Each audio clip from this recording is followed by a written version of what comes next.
Hello and welcome to Light Talk. This is Stan, and I'm broadcasting today from my state-of-the-art studio in the wintry swamps of Gainesville, Florida. Hi, this is Steve in Dallas, Texas. And this is David in Long Beach, California. And we are the Lumen Brothers!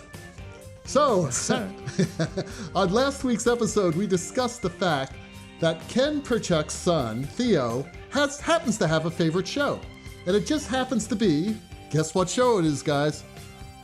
Light Talk? With the Lumen Brothers. Isn't that crazy? That is crazy. That kid is adorable. He is adorable. As a matter of fact, we have a video that Ken sent to us with him actually saying, "What's your favorite show?" And he says, "Light Talk. Light Talk." So it was so damn cute that Stan and Steve suggested that we give Theo some swag. However, the idea of mailing a hot, gravy-soaked piece of Light Talk pot roast across the country was not appealing to anyone. So instead, we decided to ask Theo to join us and sing lead on the Light Talk theme song. And that's right, you are hearing Theo singing the intro right now underneath us. So Theo, that's adorable. It is adorable. And it actually sounds pretty good. Sounds better than me. So anyway, Theo, the Lumen Brothers thank you for being our youngest listener. So Steve, why don't you introduce our listeners to this week's special guest? Well, we finally managed to wrestle Kevin Lee Allen into doing the show. If our listeners don't know who Kevin Lee Allen is, let me tell you, he's an Emmy award-winning entertainment designer, artist, writer, and producer. He creates for film, theater, television, exhibits, events, fashion, corporate activations, and experiences. He has worked across the United States and on 3 continents. Kevin is a storyteller, a conceptual thinker, a leader, and a communicator who translates visions and ideas into physical realities. He's been called an architect of dreams. Ooh. As an author, Kevin has written 12 books on entertainment design. Vectorworks for entertainment design, scenery, lighting, and sound with Vectorworks Spotlight, and theatrical design and introduction. All are currently in print. As an educator, Kevin has taught or lectured at Carnegie Mellon University, Montclair State University, Rutgers University, and the Broadway Lighting Masterclasses. Kevin Lee Allen attended Montclair State University, where he obtained a degree in theater and the Lester Polikoff Studio and Forum of Stage Design in New York City. He is noted also for his extraordinary service to the community as a board member or leader serving the arts and business communities. In addition to the Emmy Award, Kevin Lee Allen's designs have been honored with the BDA and Promax Awards for television design. His design sketches are held in private collections and in the permanent collection of the Library of Congress. Kevin Lee Allen is a member of the IATSE United Scenic Artists Local 829. Kevin, did I leave anything out? No, I don't think so. I think that was pretty comprehensive. Thanks. Well, tell us a little bit about your career. Like you just said, I'm a set lighting and projection designer. I've been working professionally since I was in college, and I don't really want to talk about when that was. Join the club. I work in theater, film, television. I create corporate experiences and brand activations, which part of my philosophy is that there's theater everywhere, and when I can bring that idea out into the general world, I like to. One of our most recent projects was an installation in LA called The Happy Place, where we designed an upside-down room that is named Dancing on the Ceiling. And The Happy Place is an attraction or a diversion. People come, they pay their money, and they wander around, and they make fools of themselves, and they they take pictures of themselves doing crazy things, and then they share that on social media. It's a big, it's a huge hit on Instagram. We've also done similar projects for brands like Budweiser. So that's sort of my career in the nutshell. But about 10 years ago, I was asked to adjunct at Montclair State University in New Jersey, where I had attended. And I was specifically asked to teach Vectorworks along with design, rendering, decor, and other topics over the years. But as an adjunct, I became involved with the Kennedy Center American College Theater Festival. And I had seen a demo in New York of what was then ESP Vision and Vectorworks, and Jeremy Powell of Vectorworks came and did the presentation with AJ, who originally wrote Vision. And I invited them down because I was kind of blown away at the ability to really visualize moving light and rotating gobos and fog and all the things that really make rock and roll rock. And so after the demo, I was chatting with Jeremy, and I talked to him about how I worked and how I taught, and he liked the fact that what I had determined were my best practices and workflow were then and now pretty much in line with how the program is built and how they hope people will work with it. And so he asked if I would do some writing for them. And that was the first of about 10 books that I wrote for them. The first one was about 15 pages, and they worked their way up to over a couple of hundred. Those books were out there, and that led to Focal Press reaching out to me to write the book that has become Vectorworks for Entertainment Design. And it is. I got it. I think that's a pretty good textbook. Yeah. It's on my desk, it is. too. Thank you. It's on my desk. My students read it. Of course, I'm mostly concerned that your students buy it, but reading. That they steal it. Yes. Because every student that buys it, I think I get $5. That's pretty good. In turn, after I wrote that book, my editor said, "Well, what else you got?" And so that led me to put together a proposal for theatrical design, an introduction. And while the Vectorworks books are really hands-on and filled with very detailed instruction, do this, do this, do this, do this, now do this, and you'll have whatever it is that I'm trying to get you to make. The entertainment design book, the theatrical design book, is much more philosophical. It's sort of my methodology for analyzing a script, coming up with a design idea, communicating that idea to the other designers and the directors. It's all the things that you would do, experimenting with color, experimenting with line, before you got down to try to making something with Vectorworks. Kevin, let me ask you one more question before I turn you over to David. We have a lot of younger listeners, high school students, college students. And I think the question they would all like to know is, when did you first realize you could make a living doing this? That's a little bit hard, but I got my first job designing scenery and summer stock after my freshman year in college. It was a little itty-bitty place. It's still around. It's called the Surflight Theater. At the time, it was tiny. It was maybe 60 seats. It had a tin roof. If it rained, we had to stop the show. And I did that season. I did 14 musical comedies in 14 weeks and took my portfolio to meet John Kenley of the Kenley Players, which at the time was one of the largest summer stock companies in the country. I always made some money. I wasn't making any big money, but I made money, and I was able to save money doing the summer work. It wasn't until I graduated and moved into New York City that I realized I could totally earn a living, first as an assistant designer, secondly, then as a designer. And of course, along the way, I slung a wrench, and I threw paint around, and I cut wood and did all kinds of things to work in the business and network. That's really cool. You're talking about AJ. We were one of the first people to use Vision, right when he released it years ago. Oh, wow. And then I was so happy to see, him finally get together with Vectorworks. And it took several years for them to figure out how does Vision talk with Vectorworks? Because I remember you had to change the fixtures on it. You went from one to the other. It just made no sense, but now it's much more seamless, which is great. The process is a lot smoother. But even years ago, it was somewhat automated. As long as you had the Vision library, it could do the export. But now, once you send the file to Vision, you can continually update it without having to go and recreate everything. Yeah, that's great. That's a big time saver. So how did you get started with Vectorworks? How long have you been using it? A very long time.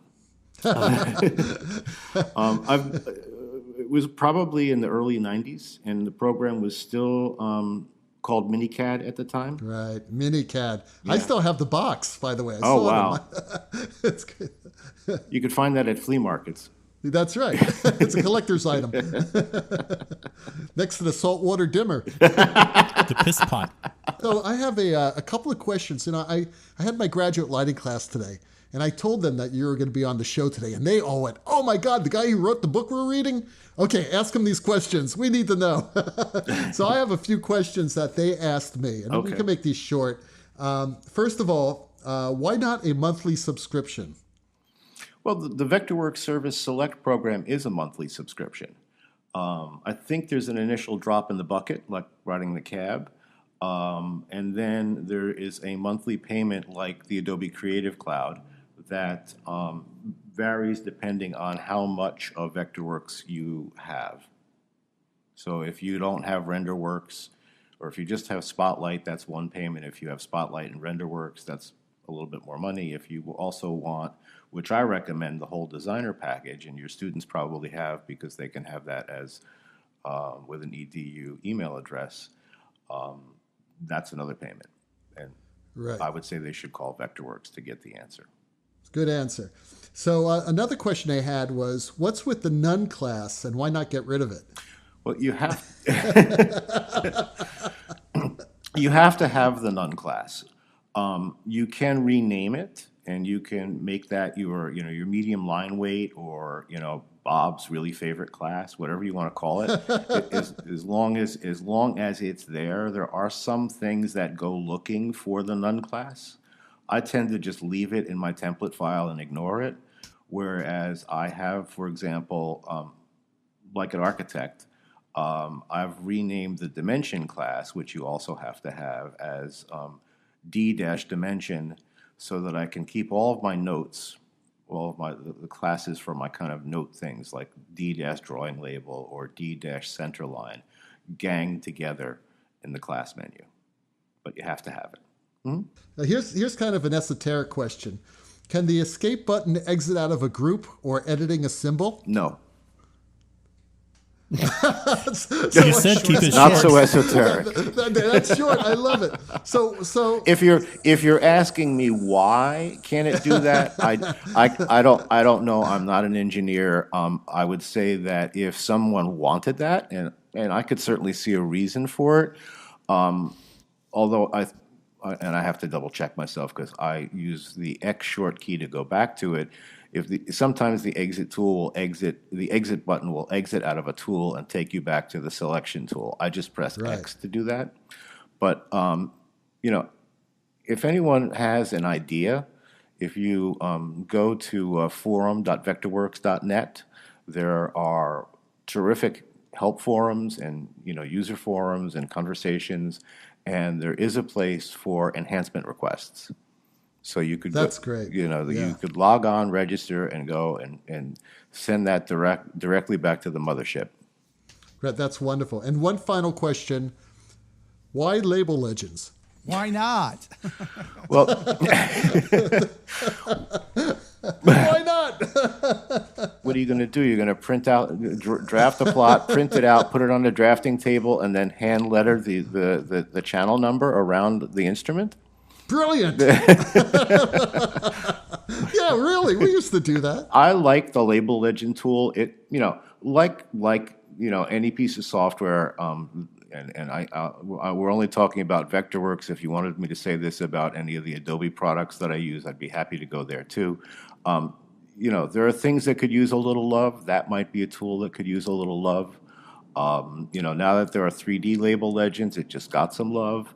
But if I want to print a plot that has information for the electrician that I don't really want to look at, or most people don't need to look at, I can have a Label Legend, and I can have, say, the dimmer turned off.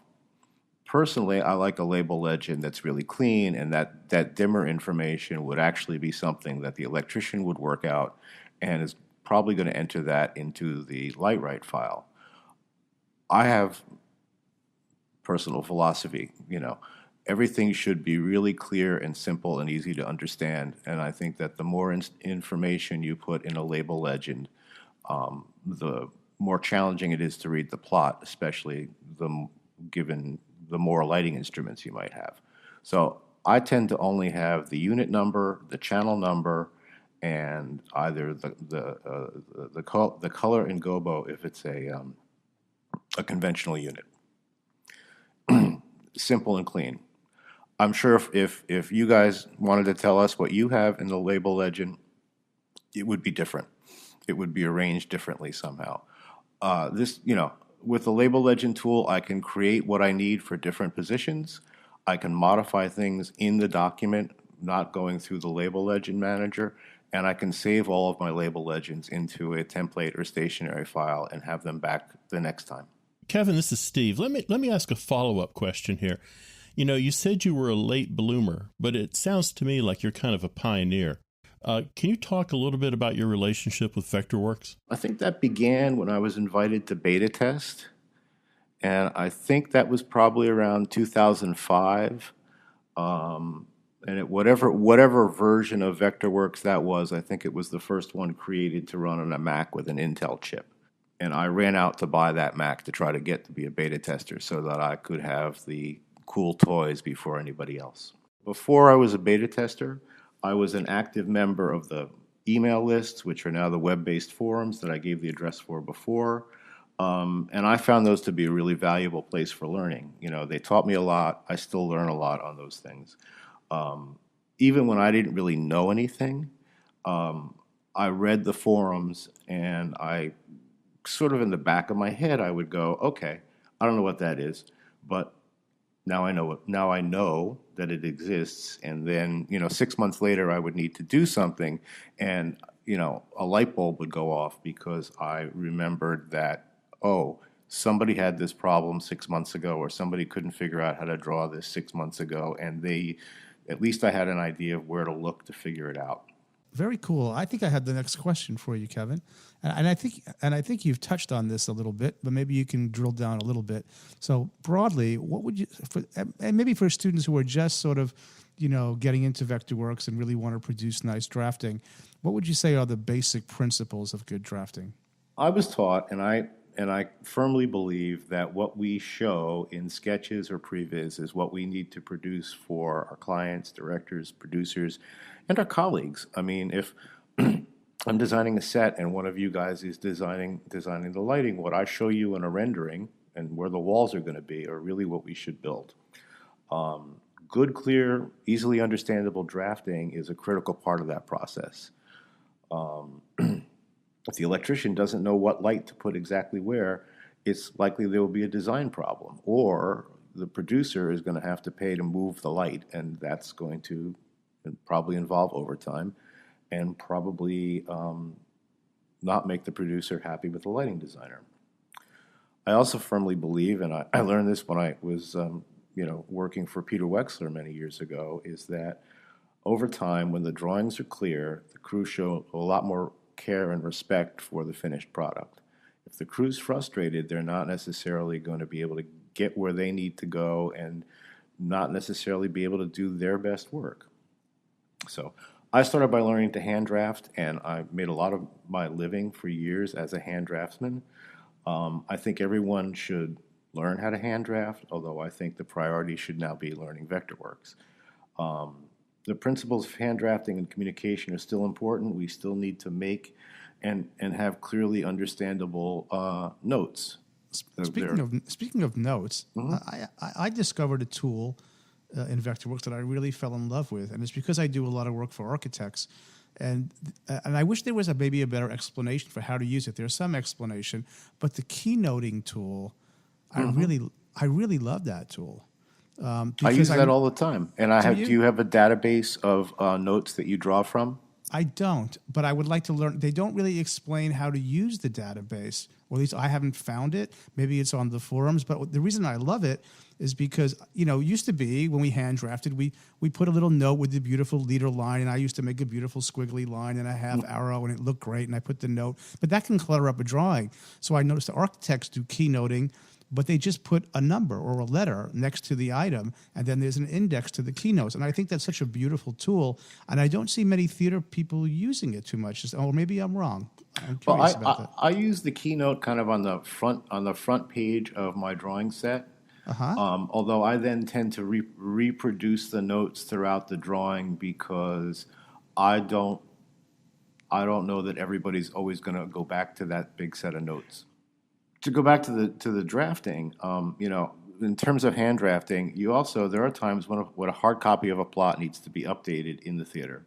So a lighting designer needs to know how to use a field template. And that sounds really simple, but actually putting the pencil in the temple and getting the line to look halfway decent is a little bit of a challenge. There are also times on a film or an event where a designer might have to scratch in the dirt to indicate where to put the trucks or where to put the sky trackers. It's crude, but that's still hand drafting. A set designer may wind up in a shop somewhere with a pencil and a piece of 1x4 indicating to a carpenter how something needs to be built. They could be in a Denny's also with a napkin and a pencil showing you the specifications of Stonehenge. I've never... Well, no drawing That's is... the danger. No drawing is ever really complete without a coffee or a scotch stain on the napkin. Well, that's what Theron used to say. It was a coffee stain or something like that, right? Coffee stains and cigarette burns is, I think, That's right. with Theron's signature. The cigarettes, definitely. I have an assignment when I teach Vectorworks that I give out that I've hand-drawn notes with my fountain pen, and then I put my drink on it and spilled it, and I give it to the students, and that's what they have to draft from. I love it. That's great. It also means they actually have to ask questions because obviously they don't have all of the information. My philosophy has always been, and I'm pretty sure this was one of my college teachers, is that when I finish the drawings, I should be able to, go outside the building, get hit by a bus, and somebody else should be able to finish the design. Yeah. Yep. That's a lot Exactly. easier for a set designer than for a lighting designer or a sound designer necessarily, but, the idea holds true.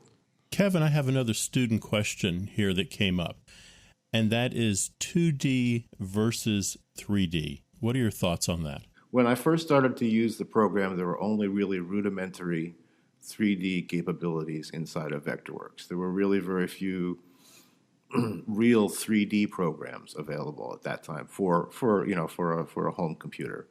And I've always thought, if I'm going to use a computer, why shouldn't I do this in 3D?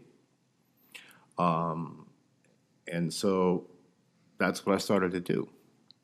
Now, initially for renderings, when I would draw a set, at least I could get the theater section out of it. I could get sections of details out of it. I couldn't get a rendering because RenderWorks didn't exist yet. So what I would do is either export views to Photoshop and paint them, or I would export them to another 3D program and then render them there. That was clunky. Also, if I changed the set design, I had to start over with everything. For me now, Vectorworks gives you a clean work-through from basic ideation to the collaborative process right through to completion. I might still doodle with a pencil and paper, but I can often just start the sketch model in Vectorworks. I'm working on a project right now, and I really just started laying squares out to kind of see what I needed in the space. I need this much square footage for this. I need 4 lecterns. Okay, lectern is 18 inches by 24. I need them here. I need one here. I need to seat 250 people. Grab the seating tool. Basically, just made 4 sections, each with 65 people in it, and move them around so that I could space plan. Little by little, turn that into a model. I'm doing the set, colleague is doing the lighting. So we use project sharing, so he could look at the evolution of the set design, start thinking about where we could put lights. And everything in this particular project is really, it's like a rock and roll show where everybody could where everything is about where can we put another moving light? What kind of moving light can we put there? We need fog, we need haze. The other idea of the collaboration is that if I'm building the model of the venue, and I do that in a project sharing, or we reference a symbol of the model of the theater, I don't have to complete all the detail in that right away, and the lighting designer and the sound designer don't have to, trace over the 2D program. They have access to the same details. It also allows them to continually see a live updated section, just as the set design drawings will regenerate as they change. Are you using the Vectorworks cloud service to do that? No, I'm using Dropbox to do that. Okay. I use the Vectorworks cloud service sometimes to do things like some offline some renderings, or to create I forget what the tool's called. It's in 2018. There's a 360 view, export 360 view. So you can literally do kind of like one of those the Facebook 360. Like walk around sort of thing. Yeah, I see that the Vectorworks Cloud has a Dropbox integration, and I haven't gotten into that yet. But I do like the idea, and Autodesk has it as well, and Adobe. These cloud services, I think, make for great collaboration capabilities. It's really cool. Being able to share information and not being afraid to share your file is really important. And your process, it's sort of like sometimes young people, well, I'm not finished with it yet. Well, it's not important if you're not finished. We're just sharing the progress with each other. It's a team effort. Collaboration is about sharing ideas. It doesn't matter from whom on the team the idea comes from. Yep. It just matters that the best idea ends up in the finished product. Exactly. And, I really believe that, I have made other people's work better, and I really am sure, and I know that other people have made my work better. Amen. So, not being afraid of that is important. You are listening to Light Talk with the Lumen Brothers, and this week, Light Talk is sponsored by the Instalight Drone Company. Have you ever walked into a theater, looked up, and said, "Damn, I wish I had a lighting position there"? Well, no more daydreaming for you. The Instalight Drone Company introduces the new Drone Focus Deluxe. Drone Focus Deluxe. Own the ultimate aeronautical lighting accessory that creates lighting positions out of thin air. The Drone Focus Deluxe will fly your lighting fixture anywhere there is unregulated airspace, including over your audience. The Drone Focus Deluxe features insta-variable angle control. It can change altitude in moments, turning your high side light into a shin kicker in seconds. Hey. Made with military-quality motors and rotors, the Drone Focus Deluxe is powerful enough to lift an ETC luster, a camera, a wireless DMX node, and a battery. In the case of an unlikely power failure, the Drone Focus Deluxe has an auto-rotation feature that will safely land your fixture in the orchestra pit. The natural cushioning effect of the musicians will soften the landing. Our new Take Control feature adds a whole new level of ground control. It will allow you to manually steer your drone to focus its high-intensity light to highlight a performer or strobe on that obnoxious audience member who just can't stop playing with their iPhone. Checking out Facebook? Not anymore. And for more powerful applications, the Drone Focus Deluxe Mark II will carry a payload of 120 pounds, powerful enough to lift an LED moving light. If any of your audience members have recently taken a shower, the powerful rotors of the Drone Focus Deluxe Mark II will dry their hair in seconds. The Drone Focus Deluxe and the Drone Focus Deluxe Mark II, using our defense budget to create theatrical art. And now, back to Light Talk. And I have the next question. So you were talking a little bit about RenderWorks, Kevin, and what would you say are the basic principles of rendering in general, and how to prepare your drawing and your textures, your materials, and how to go about that? Keep the overhead low. Computers are fast, RenderWorks is fast, Vectorworks is fast, but nothing is ever fast enough. That's for sure. The first thing is to decide what to model and how best to model the details, and then use classes to determine what's seen and where it's seen. So I'm working right now on with 829 to create a schematic design for a more ergonomic tech table. None of us have the backs or wrists to sit through the conditions we experience in the theater. So in my model, I have all kinds of details like bolts, nuts, washers, wing nuts. They're great to explain the concept of something that has to come apart, go back together, and fit into place, angle, adjust, and slide in and out. So that's great. If it's a stage prop, if it's a custom lighting fixture, I would include those on the mechanical drawings. But in the rendered views, I would probably turn all those details off. Sign them in their own class, get rid of them so that the computer isn't having to think about all that complex geometry. Right. I do a lot of custom textures for scenery. So if I'm creating a 22-foot by 50-foot stage backdrop, I might use Photoshop to create the image or to scan a painting. If I just do that and I'm going to give it to a scenic, that might be a 50 megabyte file. If I'm going to print that backdrop, it might be more than 10 gigabytes. I'm not going to use that 10 gigabyte file in Vectorworks. Everybody should have a little bit of knowledge about printing in DPI, and that's all in my book. But if I'm going to put that backdrop on stage, I'll create a Photoshop or a JPEG file at the final dimensions, because that helps me keep it kind of straight in my mind how that's going to map onto an object. But I use a really low DPI. So if I have a 22-foot by 50-foot texture, it might only be 5 DPI, and I generally try to keep those files under 2 megabyte so that I'm not clogging Vectorworks with a lot of huge textures. My thought is I'm probably going to output that image either on a tabloid size page or in a larger set of drawings, but probably no bigger than a tabloid size page.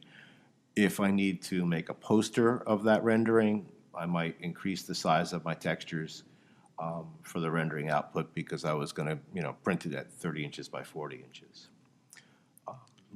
Lights add geometry. Lights complicate things. Right. Whether they're spotlight lighting devices or Vectorworks light objects, I use as few as possible in the rendering to make it work. And I'm talking about using RenderWorks, not Vision. And I try to avoid the point light object, because all they do is add math. If you think of a point light, it's basically a light bulb in the middle of a room, and the rays of light are bouncing off of everything and attacking everything. The more you add, the more math you're adding, the longer your rendering time. And keep the polygon count low. Okay, great. So why don't you tell us a little bit how Vectorworks works with previs? I mean, do you use it to previs? I do. I mean, I start as, I'm a huge fan of still images rather than video. I think I'm still, shell-shocked from what video was 20 years ago on a computer. But I think stills are a great place to start. And I think, when you take a show into Vision and can really literally show the whole show to the director offline, I think that's phenomenal. But I also think stills are a great way to process your ideation. So, before starting a light plot and before putting, 600 units down and turning them on and trying to look at it, I use the Vectorworks light objects. They're in the visualization tool set. And, I just throw a couple of spotlights up there. They're not necessarily perfectly focused, but if I'm lighting the set and I want to see how the colors I'm going to use, I can pick, I can use any RGB value, I can use any hexadecimal value, I can pick any stock gel color. They're in the Vectorworks libraries. I can put it into that object and put it on the set and light the set and take a look at it. I can also render something. This is the only place I would use OpenGL, is I could do those renderings and change the colors for myself using OpenGL to look at it, make quick changes, get it to a point, either fast RenderWorks, final RenderWorks, or a RenderWorks style, send it out, send it to the director, and discover that the director doesn't like yellow. And then I can fix that, whether it's the yellow in the set or the yellow in the lights. As a producer, there's huge amounts of money wasted in tech because there are hours and hours and hours where we're setting light levels and working on things in the theater that the carpenters could be working, the actors could be working. On Broadway, that's just a massive amount of crew time when really you could put the lighting designer and a programmer and an assistant in a room with a 50-gallon drum of coffee and let them previs the show. I have a follow-up on that because years ago, I've been a big previs advocate for probably 15, 16 years, and I remember some of the responses I got from the Broadway community was, I don't want to light the show twice. I want to come in once and light it once. And I kind of wonder, has that attitude shifted? Are people doing previs work now for commercial theater on Broadway? I don't know if they're doing it for commercial theater on Broadway. I know they're certainly certainly rock and roll has done it for a long time. Oh, sure, absolutely. Opera does it. Fashion does it. My colleague who first introduced me to vision was like, look, I can go sit in a room. I can take I can pre-program the show. I can take it into the theater, or I can bring the director into the studio, show him or her the animation. We can make a few adjustments. I take the USB drive, I take it to the theater, I put it in the board, and then I spend an hour touching it up. Yep, I've done it myself. I've had students do it. I think it's fantastic, and I'd like to see it adopted even more broadly. I would too. Yeah, for some reason it's not. I mean, that's what we did at the Royal Opera House. We basically lit the show in previs over a 3-day period, using Vision, by the way. It's like 5 years ago. And then we only had like maybe a couple of hours of just lighting time, pure lighting time in the theater. And then we just cleaned it up over the rehearsals. We even achieved it in academia. We did Chicago. The set was done in Vectorworks. The lighting student took that 2D set, put it into a visualizing software, built it up in 3D, did his light plot in Vectorworks, but then duplicated it pretty quickly in a visualizer, plugged in the board, cued the whole show. We all didn't know how it was going to work. Took that jump drive, like you said, down into the theater, put it in the board, and started stepping through the cues. And we were like, this was an automation, which was pre-focused. And we were amazed at how close it was. And you did have to still touch it, but it was really... Well, it's not that close because you're talking about 2D versus 3D. And No, we did it in 3D. No, but you're watching it in 2D. Yes, you did it in true. 3D, but you're looking at a 2D image being projected somewhere. When this will all change is when they perfect virtual reality into these visualization programs, so you actually see it in 3D. Well, that's when we can have the lighting console that's not really a touch screen, but in the air, and you can just put your touch the spot on the stage where you want all the moving lights to focus. Right. Well, that's Drone Focus Deluxe. We already have that. but no, seriously, one of our listeners has asked us to talk about virtual reality. We were talking about it about 20 episodes ago as a joke, but wouldn't it be cool for the first visualizing program, to actually have a VR component? I did see a young lady who works for a theater consulting firm in New York showed us a prototype that they had developed in their office, and basically you put on this goggle and then you can basically push a button and put yourself in any seat in the theater, and you would be placed in that seat in 3D virtual reality. And that's how they were testing for sight lines from every single seat. Yeah, that they have. I know that, but I don't think they have the horsepower yet to actually see a light show in 3D. No, that's something else. Right. That's definitely a horsepower thing and a polygon thing. I tell people to check sight lines with a camera, with the camera object. That works. You could still draw the lines the way that we were taught in hand drafting, but if you put a camera there, you can see backstage, or not if you've done it right. On the question of horsepower, one thing that we're looking at doing in our computer lab is to turn it into a render farm, so that what you've got the computing power of 12 or 14 or 50 computers in your building, that when they're not being used, it's a way to harness that processing power. And that may be the way in which we get to that point, David. That could possibly be it. One of the things that I do is I'm a guest scholar at Carnegie Mellon University.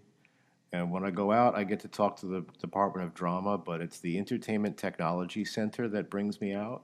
Yeah. And they are essentially the Graduate School of Game Design.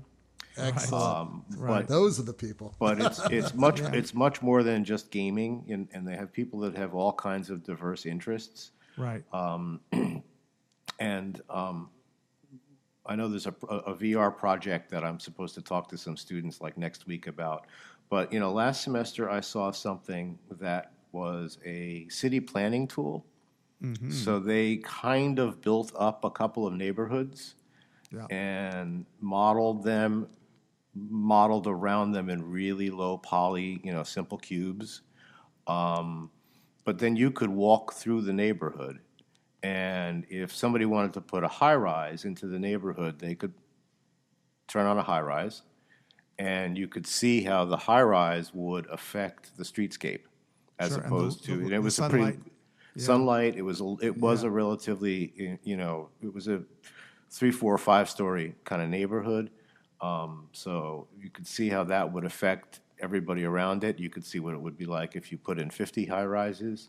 Wow, that's cool. Was it in a VR format or projected on a flat surface? VR format. Right. So you had to put the goggles on, and you navigated your way through with the with a controller that appeared. You had a hand controller, like a gaming controller, and what you did with it kind of appeared on the screen in space. But there was kind of no lighting, and there was minimal atmosphere. Although they could show you a sunny day, a cloudy day, and maybe some semblance of rain. But yeah, you're talking about a lot of horsepower. Yeah, but the day is going to come, and it'll probably come in our lifetime, and I think that's really going to change everything. Oh, absolutely. I have no doubt. And I just saw something in Japan.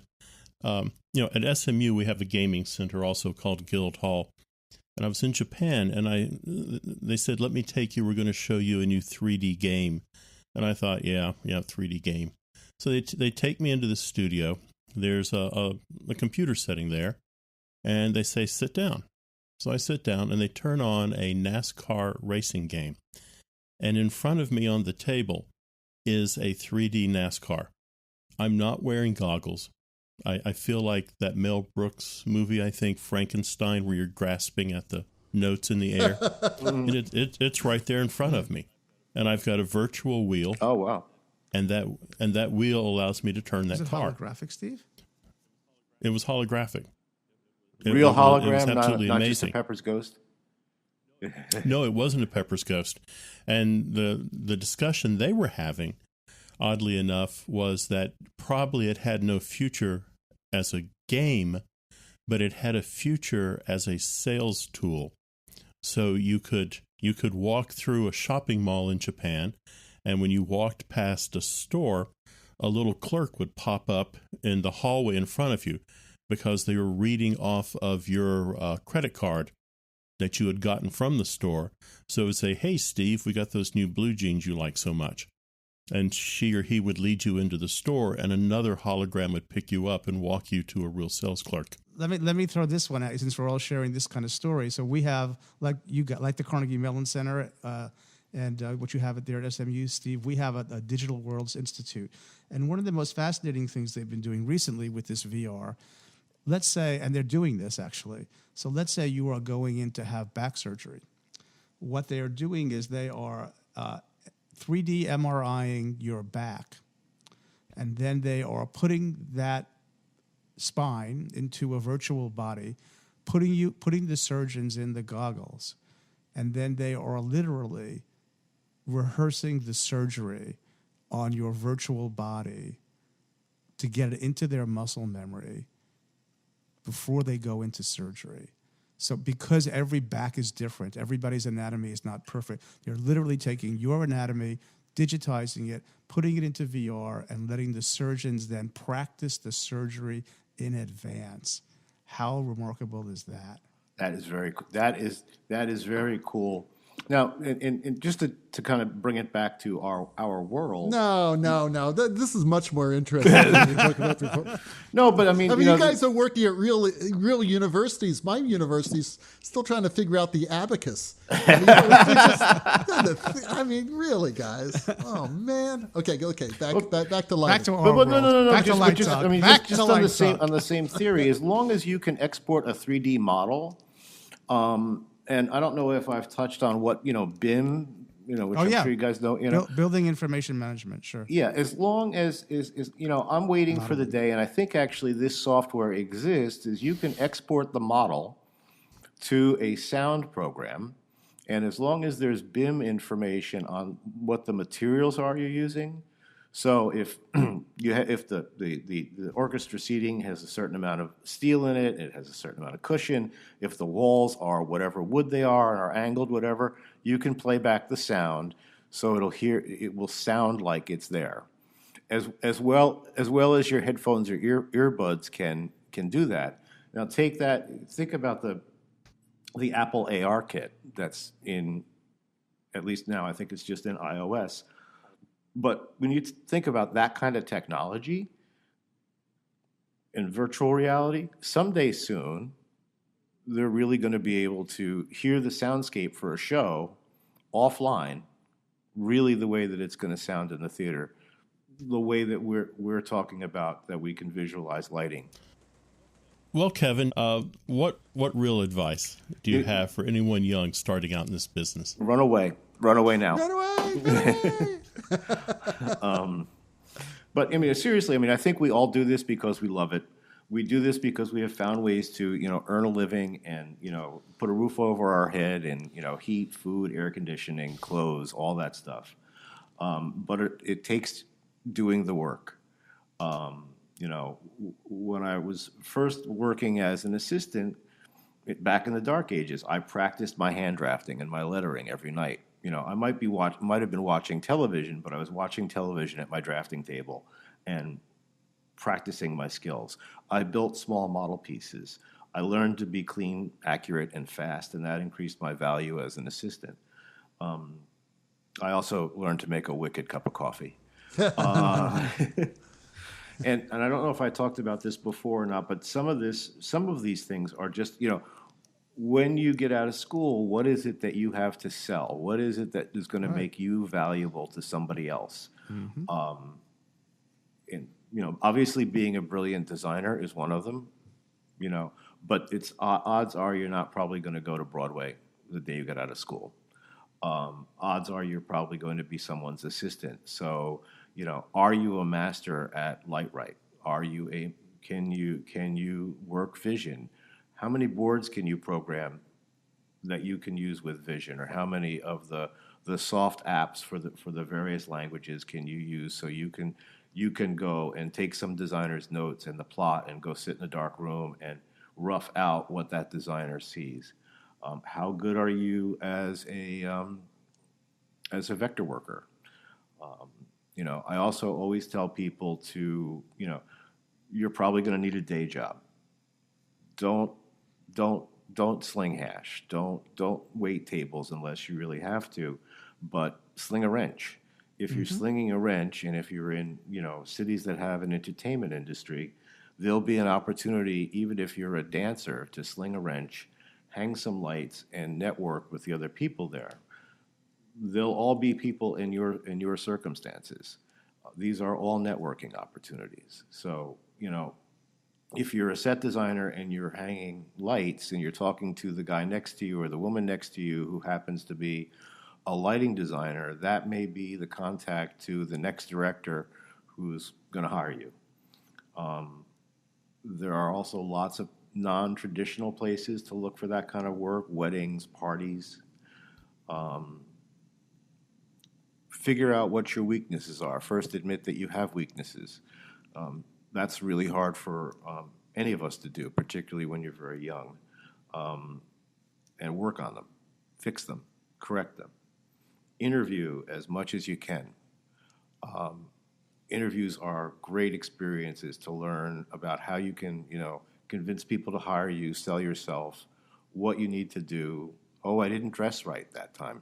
didn't get the job. I'll dress, a little nicer next time. Networking, I can't stress networking enough. If you're in a place and everybody goes to have a drink somewhere after the call and you're not on the call, well, go there, hang out, don't get wasted, just talk to people, make them aware of you and what you can do. Read plays, see shows, go to the movies. The texts are the common language that we all make reference to. You may not have the answer to the magic at the end of Blithe Spirit, but you ought to know what the moment is that I'm talking about when I said that. And if you don't, you should go read the play. Find out whose work you like. If you're in New York, go to a Broadway show. If you're a lighting designer and you like the lighting, look at the poster, look at the program, and call that person. Go meet with them, have a cup of coffee, interview with them, ask them for advice. Odds are they'll help you. And learn to make a great cup of coffee. Kevin, thank you so much. Thank you so much for sitting down and talking with us today. Really appreciate it. Yeah, Kevin, it's great having you here, man. It was great. Well, that Hammond organ solo you hear in the background tells us that once again you spent a precious hour of your life listening to Light Talk. Look for the next episode of Light Talk here on iTunes, Stitcher, Google Play Music, SoundCloud, Spotify, or the Light Talk Facebook group page. And while you are there, post your comments and questions, and be sure to subscribe to Light Talk. Regarding the accuracy of our statements and opinions, no guarantees are offered. In other words, what Steve is saying, don't burn down your theater. Light Talk is written and produced by the Lumen Brothers, coming to you from Long Beach, Gainesville, and the Republic of Texas. And don't forget to keep those questions and comments coming. You can email us at David, Stan, or Steve at lighttalk.org. And be sure to tune in next week when we discuss how to increase your client network, who the hell is Kliegel, what to do when you hit a design wall, can you find a great LED moving head in the 2,000 to 4,000 range, and we even discuss the Olympics. All that and a new sponsor. We'll see you next week. Same time, same channel. Bye-bye, everybody. See you all later. Bye-bye. Bye-bye from Light Talk. Sing it, Theo.